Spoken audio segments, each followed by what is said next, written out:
Platón y Aristóteles. En la antigua Grecia surgieron dos de las figuras más influyentes del pensamiento occidental. Platón, nacido en el año 427 a.C., y Aristóteles, nacido en el 384 a.C. Aunque Aristóteles fue discípulo de Platón durante casi 20 años, sus ideas tomaron caminos distintos que marcaron profundamente el desarrollo de la filosofía. Platón, influido por su maestro Sócrates, sostenía que la verdadera realidad no se encontraba en el mundo sensible, sino en un mundo ideal, eterno e inmutable, al que se accedía solo mediante la razón.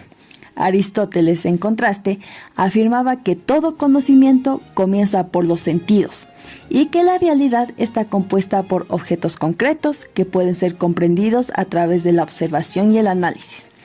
Mientras Platón elevaba su mirada hacia el cielo en busca de lo eterno, Aristóteles se concentraba en la tierra, en lo observable y particular. Ambos compartieron la convicción de que la razón y la educación eran herramientas esenciales para alcanzar la verdad y la felicidad. Aunque sus enfoques eran opuestos, en política Platón propuso en la República una organización ideal dirigida por filósofos reyes, mientras que Aristóteles, en su obra Política, analizó los gobiernos existentes y concluyó que la mejor forma era la que garantizara el bien común. En ética, Platón pensaba que el bien era unidad perfecta e inmutable, y que el alma debía recordar su origen divino. Aristóteles, en cambio, veía la virtud como un hábito que se desarrollaba en la práctica, siguiendo el justo medio entre los extremos. Estas diferencias reflejan su contraste esencial, el idealismo platónico frente al realismo aristotélico. Pese a sus desacuerdos, Platón y Aristóteles se convirtieron en pilares del pensamiento occidental. La influencia de Platón se extendió al pensamiento cristiano, al idealismo alemán y a las utopías filosóficas. Aristóteles, por su parte, sentó las bases de la lógica formal, la ciencia natural y la filosofía escolástica, especialmente durante la Edad Media. Platón enseñó que el conocimiento es un recuerdo del alma. Aristóteles, que el saber se construye desde la experiencia. Uno defendió lo eterno, el otro lo tangible. Juntos representan las dos grandes maneras de pensar el mundo, desde la idea o desde el hecho. Hoy su legado permanece vivo en las aulas, en las universidades, en los debates filosóficos y en nuestra forma de entender la política, la ética y la naturaleza del conocimiento. Platón y Aristóteles siguen dialogando entre sí a través de sus textos y de quienes los estudian. Con sus diferencias no se excluyen, sino que se complementan. Más de 2000 años después, sus ideas siguen iluminando el camino de quienes, como ellos, se atreven a pensar.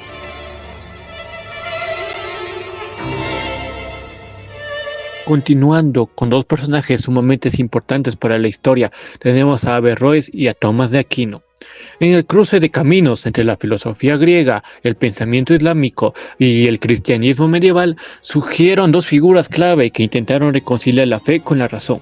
Averroes, nacido en Córdoba en el año de 1126, y Tomás de Aquino, nacido en Italia en 1225.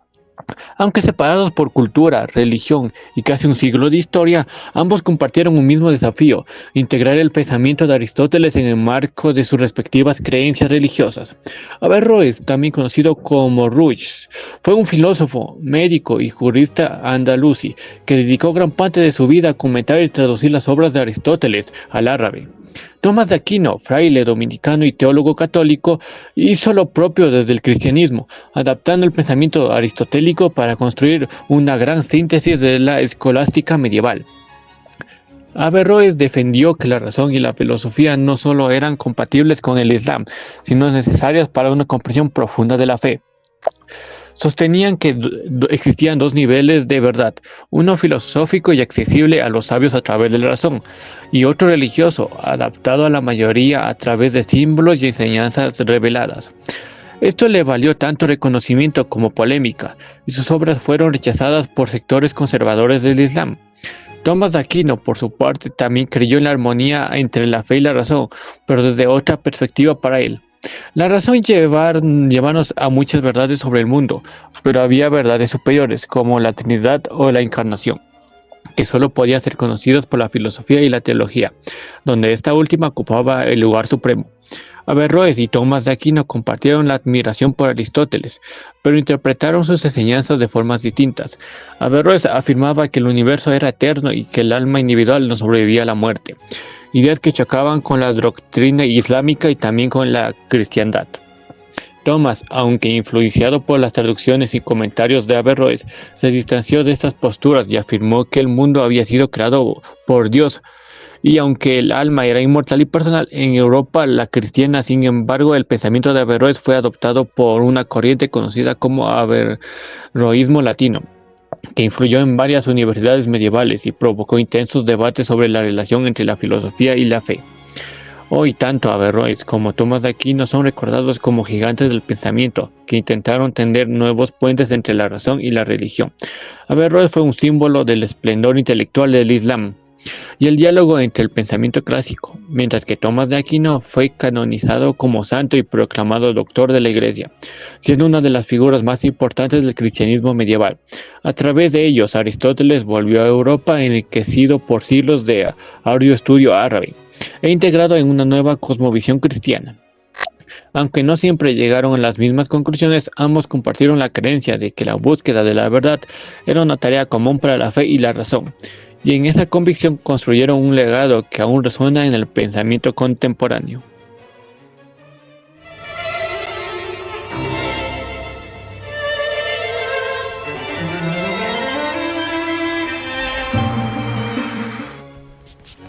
Maquiavelo el Príncipe. En el corazón del Renacimiento italiano, una época marcada por intrigas políticas, guerras entre ciudades-estado y el colapso del orden feudal, surge El Príncipe, una obra que cambiaría para siempre la forma en que pensamos el poder. Su autor, Nicolás Maquiavelo, nació en Florencia en 1469 y escribió ese tratado en 1513. Mientras se encontraba alejada del poder tras haber sido destituido de su cargo diplomático. El Príncipe no es una manual moral, sino un análisis crudo y práctico sobre cómo un gobernante debe actuar para conquistar, mantener y fortalecer su poder, incluso si eso implica el uso de la fuerza, el engaño y la manipulación. A diferencia de los ideales cristianos de su tiempo, Maquiavelo separa la política de la ética y afirma que el fin justifica los medios. Para él, un príncipe no necesita ser virtuoso, sino parecerlo, porque la apariencia de la virtud puede ser más útil que la virtud misma. El buen gobernante debe ser tanto amado como temido, pero si debe elegir entre ambas es mejor ser temido que amado, siempre y cuando no se llegue al odio. Asimismo, advierte que el poder se mantiene mejor si se basa en la habilidad, la virtud y la capacidad de adaptarse a la fortuna, es decir, a los cambios impredecibles del destino. El Príncipe ha sido interpretado como un libro cínico, amoral e incluso diabólico, pero también como una obra profundamente realista. Su influencia atraviesa siglos y fronteras, desde la política moderna hasta la estrategia empresarial. En realidad, lo que Maquiavelo ofrece no es una defensa del autoritarismo, sino una radiografía del poder desnudo, libre de ilusiones morales. En ese sentido, El Príncipe no solo retrata a los líderes de su tiempo, sino que también sigue interpretando a los nuestros.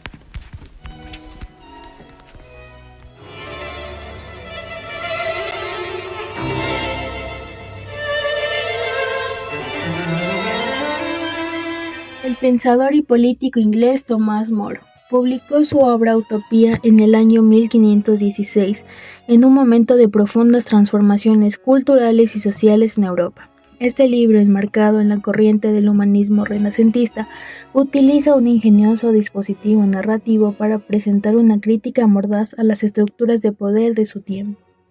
Moro construye un diálogo con Rafael Gitlodeo, un navegante que supuestamente ha vivido en una isla remota, para describir una sociedad ideal que funciona como un espejo inverso de la realidad europea, plagada por la injusticia social, la corrupción política y la ambición desmedida de las clases dirigentes.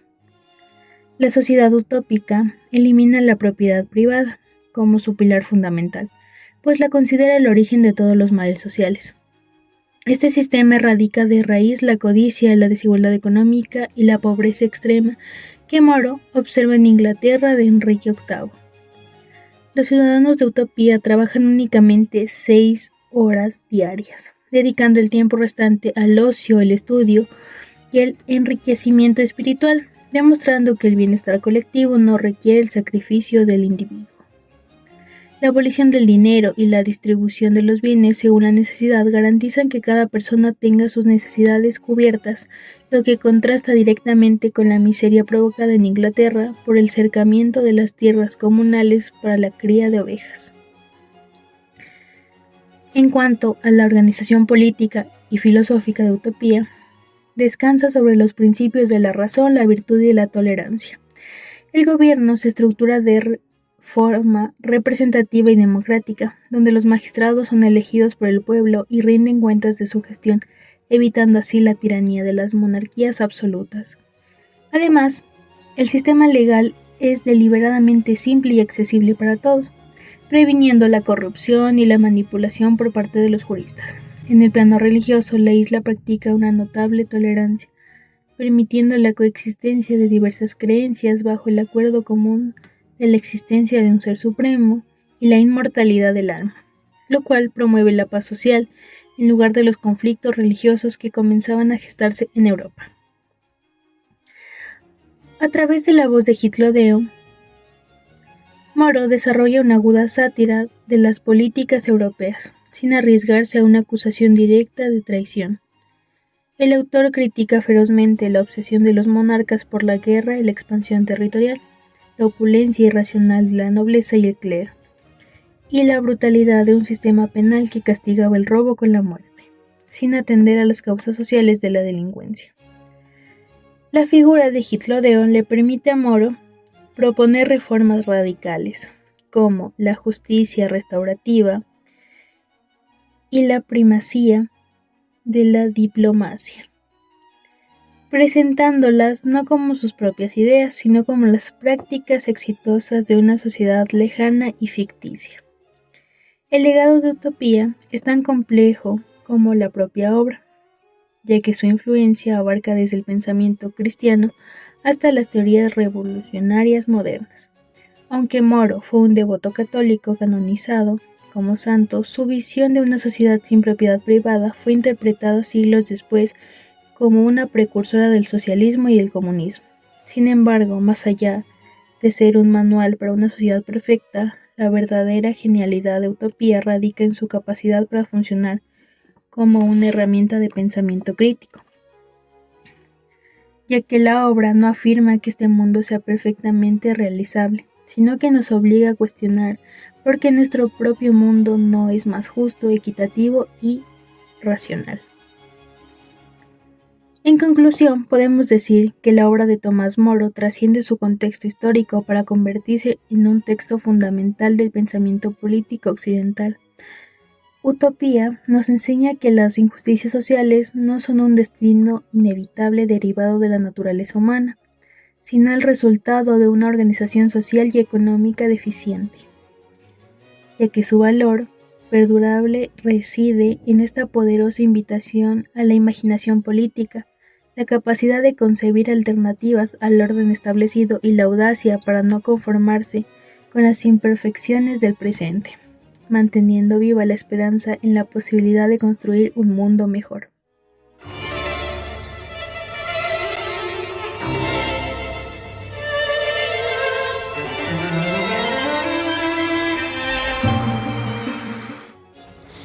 La Reforma Protestante. La Reforma Protestante, iniciada en 1517 por Martín Lutero, con la publicación de sus 95 tesis, fue un movimiento religioso que transformó profundamente la estructura del cristianismo en Europa. Lutero cuestionó la autoridad del Papa, denunció la venta de indulgencias y defendió la salvación por la fe y la autoridad suprema de las Escrituras. Su protesta desencadenó una ola de reformas en toda Europa, donde figuras como Juan Calvino y Ulrico Zwinglio desarrollaron sus propias doctrinas, dando origen a diversas ramas del protestantismo. Este proceso rompió la unidad religiosa de Occidente y puso en jaque el poder espiritual y poder político de la Iglesia. Las consecuencias de la reforma fueron profundas y duraderas. No solo provocó guerras religiosas y conflictos políticos, como la Guerra de los 30 años, sino también que contribuyó a la consolidación de los estados modernos y al desarrollo del pensamiento crítico y la alfabetización, al promover la lectura individual de la Biblia. La Iglesia Católica, en respuesta, impulsó la Contrarreforma a través del Concilio del Trento y la acción de órdenes como los jesuitas. Así, la Reforma Protestante marcó el inicio de una nueva era en la historia europea, donde la religión, la política y la cultura quedaron irreversiblemente transformados.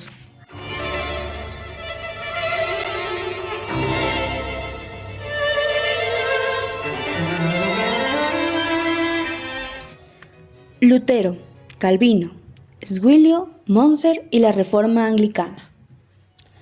Como dije anteriormente, Martín Lutero fue el principal impulsor de la Reforma Protestante, con su publicación de sus 95 tesis en 1517, donde denunció la corrupción de la Iglesia Católica, especialmente a la venta de indulgencias. Defendía que la salvación se obtenía solo por la fe, no por obras ni por pagos a la Iglesia, y que la Biblia debía ser la única autoridad religiosa, no el Papa. Su pensamiento se difundió rápidamente gracias a la imprenta y generó una ruptura con Roma que dio origen a las iglesias luteranas. Lutero tradujo la Biblia al alemán, acercando las escrituras al pueblo, y defendió que cada creyente podía interpretar la fe sin intermediarios eclesiásticos. Juan Calvino, por su parte, desarrolló una reforma más estructurada en Ginebra, donde implementó una teocracia protestante y su doctrina del predestinacionismo. Sostenía que Dios ya había decidido quién se salvaría y quién no, independientemente de las acciones humanas. Esto generó una disciplina estricta entre sus seguidores, que creían que la vida virtuosa podía ser señal de estar entre los elegidos. Calvino dio gran importancia a la moral pública y al control comunitario, haciendo de Ginebra un modelo de ciudad reformada. Su influencia se extendió a países como Francia, Escocia y los Países Bajos, convirtiéndolo en una figura clave del protestantismo europeo. Ulrico Zwinglio fue otro reformador importante en Suiza, anterior incluso al Calvino, influido por el humanismo y por las ideas de Lutero. Propuso una reforma radical de la Iglesia desde Zúrich.